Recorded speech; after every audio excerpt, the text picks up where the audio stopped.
The biggest challenge na nakuha ko in my teaching with special needs, one of them is nakakuha talaga ng trabaho. Isang visually impaired na dati na estudyante na napunta ko sa vocational of livelihood from Zamboanga City. Nabigyan siya ng free training for the massage and now he is in Davao City for his job. Nasa blind therapeutic na siya ngayon. One of them also, our deaf learner, nabigyan din siya ng oportunidad na nakapagtrabaho sa aming school as utility paid by our LGU. Marami pa rin mga bata na nag-need sa amin ng mga tulong, but aside from that, our learners na nasa fully mainstream na nabigyan din sila ng mga free wheelchair and walker.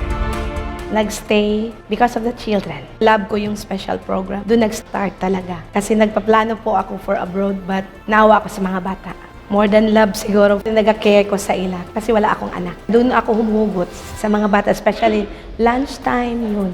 Wala silang pagkain, ako yung nag-prepare. Sa dami kasi ng mga bata sa amin na walang pagkain, kasama yung husband ko.